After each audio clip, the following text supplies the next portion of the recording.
Welcome to Session 10, Social Support and Building a Recovery Network. Today's session is about social support and building a recovery network. The main idea for today is simple. People are much more likely to make safe, healthy decisions when they are connected to the right kind of support. A DUI often happens in isolation, not always physically alone, but emotionally or mentally alone. A person may be around other people at a party, at a bar, with friends, or with family, but still make the decision alone. I'm okay to drive. I can make it home. It's not that far. I've driven like this before. Or I don't want to bother anyone. A recovery network is designed to interrupt this pattern. A recovery network is not just a list of people who care about you. It is a practical safety system. It includes people, places, routines, resources, and plans that help you stay sober, reduce risk, and avoid driving under the influence. For DUI prevention, support needs to be specific.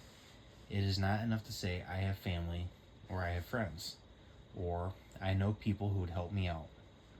The more useful question is, who can I call before I drink? Who can I call if I feel tempted to use? Who can I call if I have already used and need a ride? Who will tell me the truth? Who will not judge me, but also will not excuse dangerous behavior? Today, we're going to talk about healthy support, unhealthy support, peer support, family support, accountability, and how to create a realistic call list for high-risk moments. Why support matters. Many people believe change is mostly about willpower. They think, I just need to be stronger, or I just need to make better decisions. Personal responsibility is important, and we have talked about that in previous sessions. But responsibility does not mean doing everything alone. Responsible people use support. Think about other areas of life. Athletes have coaches. Students have teachers. Business owners have mentors. Parents ask for help. People recovering from surgery follow instructions from doctors, nurses, and physical therapists. Needing support does not mean someone is weak. It means they are serious. When it comes to alcohol, drugs, and DUI prevention, support matters because high-risk moments often happen fast.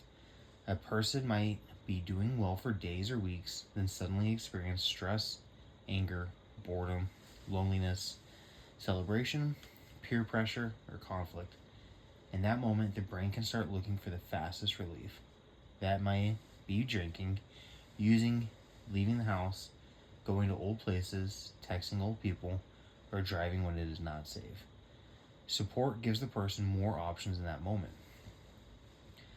Without support, the person may only see two choices: use or don't use, drive or don't drive, go home or stay stuck.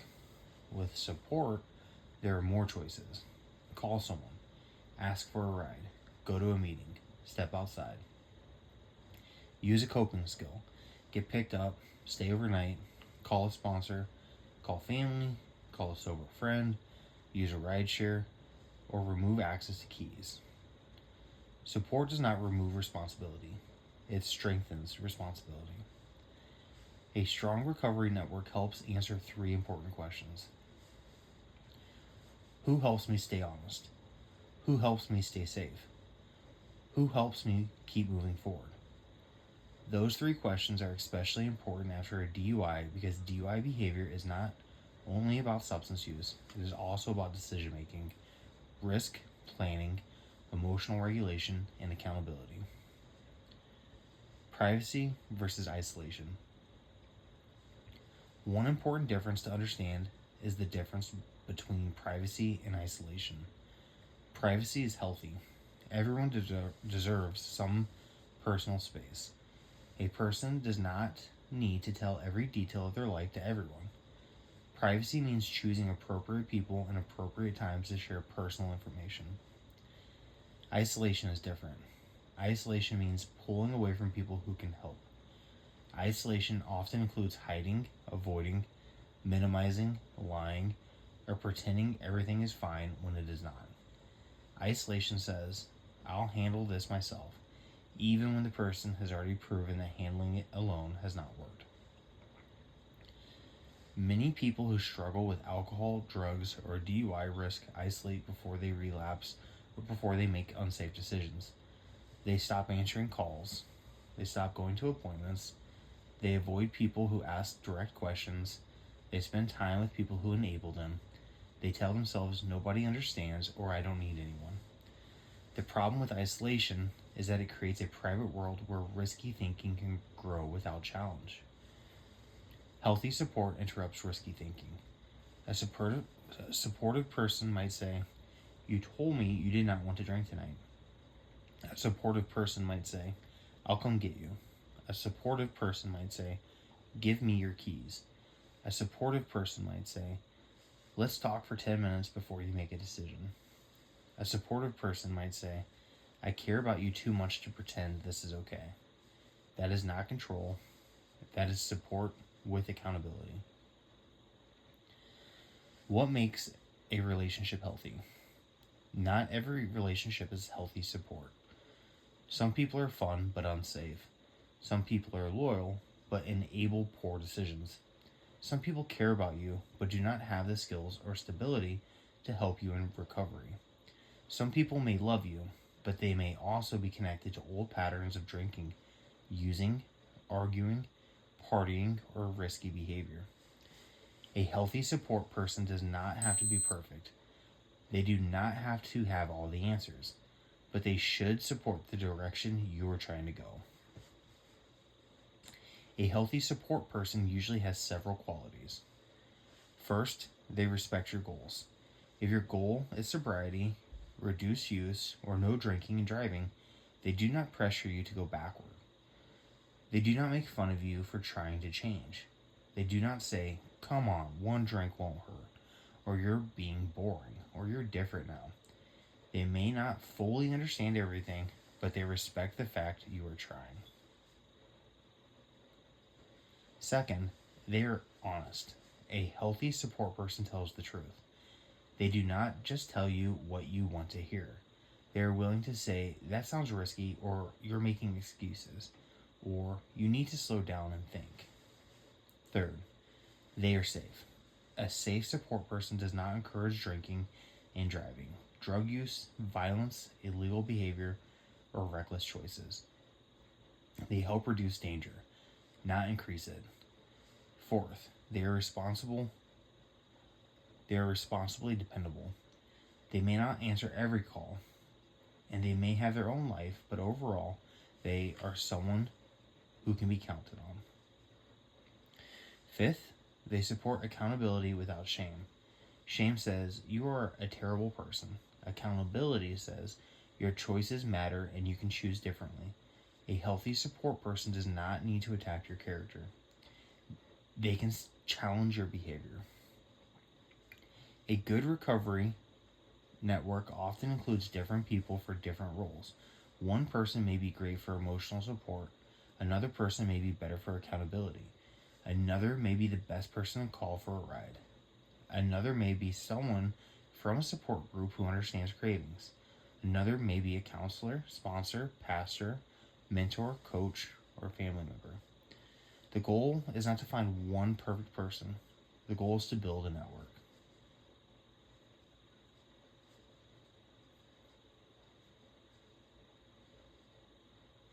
Unhealthy support and enabling. It is also important to identify unhealthy support. Sometimes people confuse comfort with support. A person may feel comfortable around certain friends because those friends do not challenge them. But comfort is not always the same as safety. Unhealthy support may include people who encourage substance use, excuse DUI behavior, minimize consequences, or make risky choices seem normal. Examples of unhealthy support might sound like, everyone drives buzzed sometimes. You were not even that drunk. The cops were just out to get you. You should have taken a different road. Just don't get caught next time. You're fine, let's go out. You don't need treatment. You're overreacting. Hide it from your family. Just drive, it's only a few minutes. Those statements may feel supportive because they reduce guilt in the short term, but they're dangerous because they reduce responsibility. A true support person does not help you avoid consequences. A true support person helps you face reality and make safer choices. This does not mean the client has to cut off every person who has ever made a mistake. It means the client needs to be honest about who belongs in their inner circle during recovery. One useful way to think about relationships is green, yellow, and red. Green relationships are safe and supportive.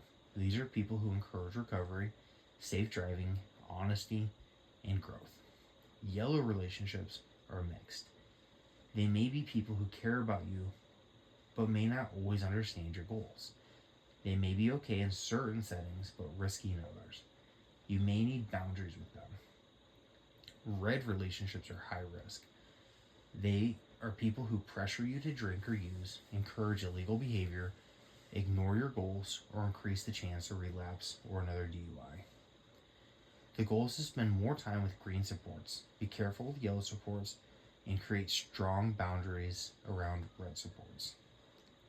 Support specifically for DUI prevention. DUI prevention requires a specific type of support plan. A general support plan says, I have people I can call. A DUI prevention support plan says, if I drink or use, I do not drive. These are the exact people I can call. This is the exact backup plan. This is where my keys go. This is what I do before I leave the house. That level of detail matters. Many DUI situations happen because the person did not plan before the high-risk moment. They waited until they were already impaired, emotional, embarrassed, or pressured. At that point, judgment is already affected. Planning must happen before the risk. A DUI prevention plan should include at least 5 types of support. The first type is a sober ride support. This could be a sober family member, sober friend, rideshare, taxi, designated driver of public transportation. The key is that the plan is made before drinking or using. The second type is accountability. This is someone who can ask direct questions. Are you drinking tonight? How are you getting home? Do you have your keys? Do you need me to check in with you? The third type is an emotional support. This is someone the client can call when they are stressed, angry, lonely, ashamed, or overwhelmed.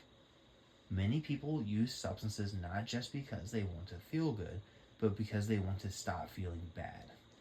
Emotional support helps the person ride out feelings without making dangerous choices. The fourth type is a recovery support.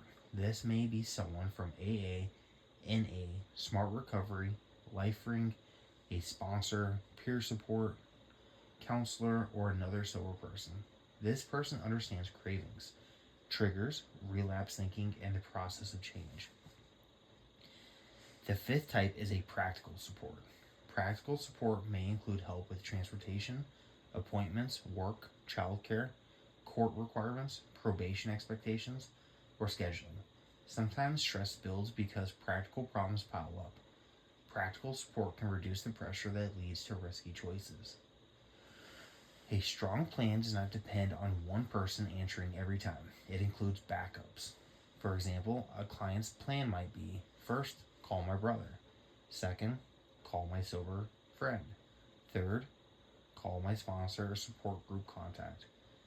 Backup, rideshare, emergency backup. Stay where I am and do not drive. The final rule must be clear. No matter what I do not drive impaired. Peer support and recovery groups. Peer support can be especially powerful because it connects the client with people who understand the struggle from personal experience. A counselor can provide professional guidance. Family can provide love and practical help. But peers in recovery can offer something different. They can say, I have been there. They can recognize excuses. They can share what happened and what helped with them. They can provide hope and that change is possible. Support groups are not all the same, and the first meeting a person attends may not be the right fit. That is okay. The client does not have to judge the entire idea of support based on one meeting. one group, or one personality. A person may need to try several groups before finding one that feels useful. Some common support options include 12-step groups such as Alcoholics Anonymous or Narcotics Anonymous, secular options such as Smart Recovery or LifeRing, faith-based recovery groups, counseling groups, community support programs, or peer support services. The best option is the one that the client will actually use and that supports safety, honesty, and recovery. The purpose of a support group is not to embarrass the client or force them to share everything. The purpose is to reduce isolation, help other people's experience, hear other people's experience, build accountability, and learn practical tools. For DUI prevention, a support group can help the client think beyond the legal requirement. The legal system may require classes, fines, probation, interlock, or other consequences, but long-term change usually requires more than just completing requirements. It requires a lifestyle that supports better decisions. A peer group can help the client build that lifestyle. The role of a sponsor, mentor, or accountability partner. Some recovery programs use sponsors. Other programs use mentors, peer workers, accountability partners, or recovery coaches.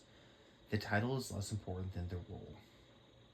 This person should be someone the client can contact before making a risky decision. They are not there to live the client's life for them. They are not there to rescue the client from every consequence. They are not there to be a therapist unless they are actually trained and licensed in that role. Their role is to support accountability and recovery. A good accountability person may help the client talk through cravings, make a plan before social events, avoid old, high-risk people or places, get to meetings, practice honesty, think through consequences, celebrate progress, recover quickly from setbacks, stay focused on long-term goals. The client should be encouraged to ask directly for the kind of support they need. For example, I am working on avoiding alcohol and driving. Can I call you if I am tempted to drive after drinking? I need someone who will be honest with me, not just agree with me. If I tell you I am okay to drive after drinking, I need you to remind me of my goal. Can you check in with me on Friday nights for the next month? Can I call you before I go to events where alcohol may be present? Clear requests are better than vague expectations. Sometimes people get disappointed because they expect others to know what they need without saying it. A recovery network works better when the client communicates clearly. Family support. Family can be a powerful part of recovery, but family support can also be complicated. Some family members may be hurt, angry, scared, or tired. They may not immediately trust the client's promises. That does not mean they do not care. It may mean trust has been damaged and needs to be rebuilt through consistent behavior. A client may want family to move on quickly, but family members may need time. Accountability includes understanding that other people were affected by the DUI behavior. They may have worried about the client's safety, the safety of others, legal consequences, financial stress, embarrassment, or repeated patterns. Family support works best when it includes honesty, boundaries, and specific actions. Instead of saying, I need you to trust me, the client can say, I understand trust takes time. Here's what I am doing differently. Instead of saying, stop bringing up the past, the client can say, I know my choices affected you. I'm working on being more consistent. Instead of saying, you never support me, the client can say, one way you could support me is by checking in with me before I go out. Family support does not mean family becomes responsible for the client's choices. The client is still responsible, but family can be part of the safety plan when appropriate. For example, a family member may agree to hold keys during a gathering, pick the client up if needed, check in before high-risk times, encourage treatment attendance, or support sober activities. At the same time, the client may need boundaries with certain family members. If a family conflict is a trigger, not every family member is safe for every conversation. Not every family member is safe for every conversation. Some family relationships may need counseling, space, or limits. The question is not, is this person family? The question is, does this person support recovery and safe decision making? Accountability without shame. A strong recovery network must include accountability, but accountability should not be confused with shame. Shame says, I am bad. Accountability says, I made a harmful choice and I am responsible for changing my behavior. Shame often leads to hiding. Accountability leads to action. After a DUI, some people feel so much shame that they avoid talking about it. They may hide from family, avoid support groups, miss appointments, or pretend it was not serious.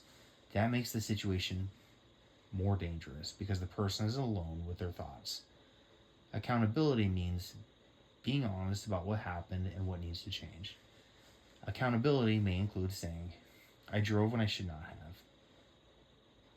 I put myself and others at risk. I minimized my level of impairment. I did not have a plan. I ignored warning signs. I need support before I am in that situation again. I am responsible for using the plan. This type of honesty is not meant to crush the client. It is meant to create freedom.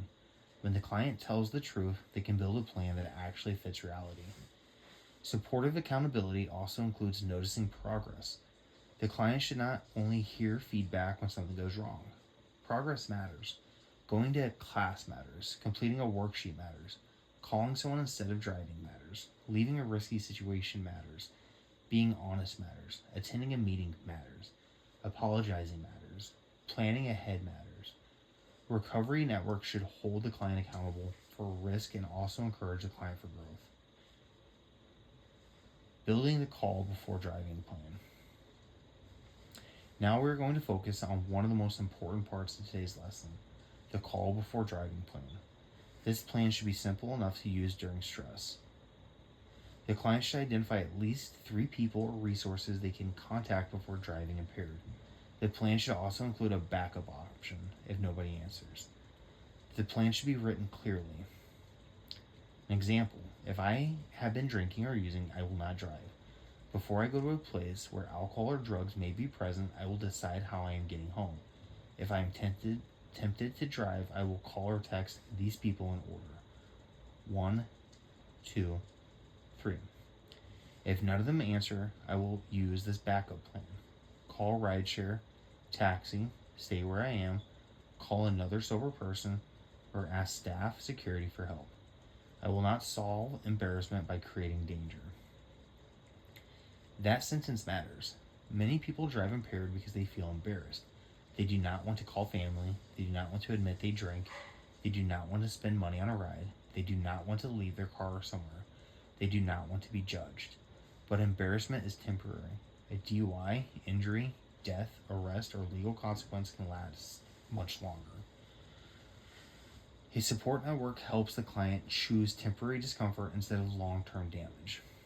Support network script practice. Clients often know they should ask for help, but they do not know what to say. Practicing the words makes it easier. Here are a few examples the client can use. To a sober friend, I am working on making sure I never drive after drinking or using. Can I call you if I need help getting home or need someone to talk me out of a bad decision? To a family member, I know my DUI affected more than just me. I am trying to build a better plan. Would you be willing to be one of my emergency contacts if I'm ever in a situation where I should not drive?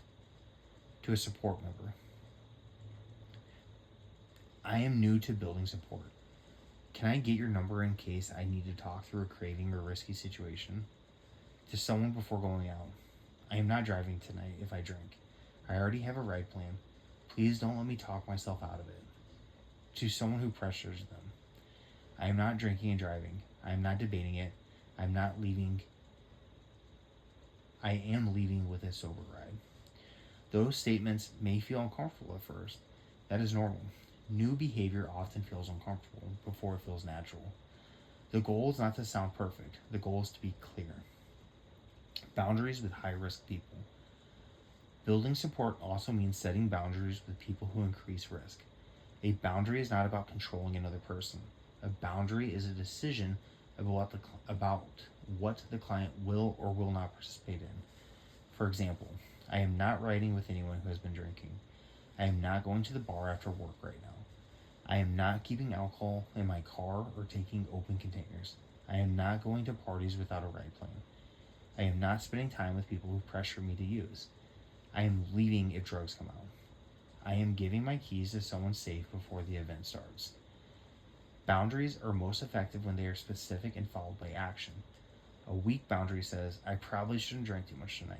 A stronger boundary says, I am not drinking tonight and I am driving myself home before 9.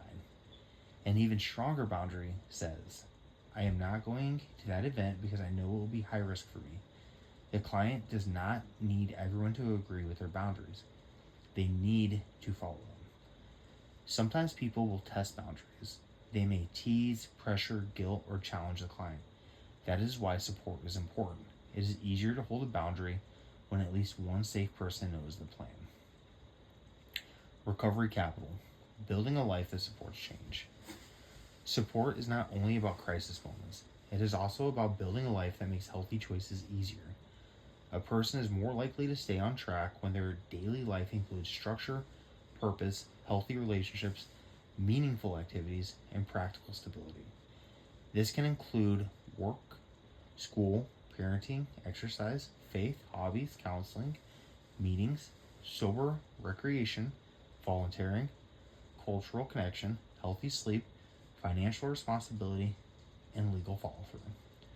The more positive structure a person has, the less room there is for chaos. DUI prevention is not only do not drink and drive. It is also build a life where impaired driving becomes less likely. That means looking honestly at patterns. When do risky choices usually happen? Who is usually around? What emotions come before it?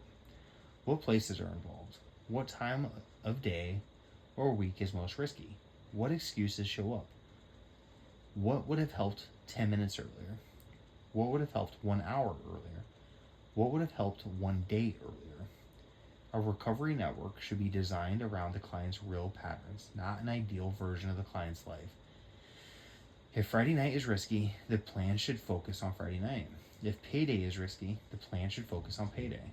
If loneliness is risky, the plan should focus on connection. If conflict is risky, the plan should focus on emotional regulation and safe support. If certain friends are risky, the plan should focus on boundaries and alternative people. The more honest the plan is, the more useful it becomes. Individual reflection pause. Take a moment and answer these questions. Who in your life supports the person you are trying to become?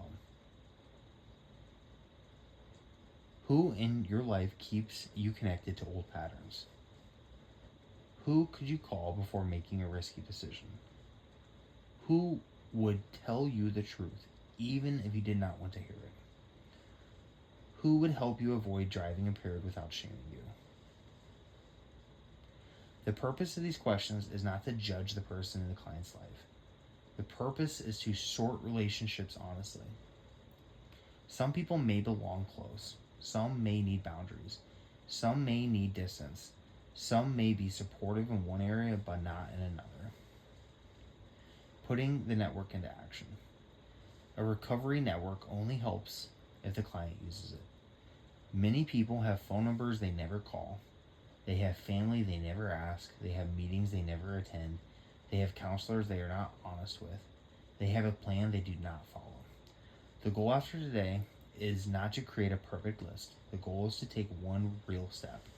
That step could be texting one safe person, asking someone to be an accountability contact, looking up one support meeting, saving a rideshare app, writing down 3 safe ride options, deleting the number of someone connected to substance use, telling family the safe driving plan, putting a reminder in the phone for high-risk times, choosing not to attend one risky event, making a rule about keys before drinking, attending one peer support meeting before the next session. Small steps matter because they make support real. The client should leave today with a written plan that answers: who can I call? What can I say? Where can I go? How will I get home safely? What boundaries do I need? What is my backup plan? This turns support from an idea into a tool. Today's session focused on social support and building a recovery network. The biggest takeaways are: recovery is not meant to be done alone. Support is a strength, not a weakness. Healthy support includes honesty, safety, accountability, and encouragement. Not every relationship is recovery supportive. DUI prevention requires a specific plan before high-risk moments happen. The client needs people and resources to contact before drinking, using, or driving impaired. Embarrassment is not a reason to drive. A support network works best when written, practiced, and used. The goal is not perfection, the goal is preparation. A DUI can happen when someone has no plan, no support, and too much confidence in their own judgment during an impaired or emotional moment. A recovery network creates space between the urge and the action. It gives the person time, options, connection, and accountability. The client's task now is to complete the worksheet and build a simple, realistic support plan. The final reminder for this session is: I do not have to do recovery alone. I do not have to wait until a crisis to ask for help. I can build support before I need it. And if I have been drinking or using, I do not drive.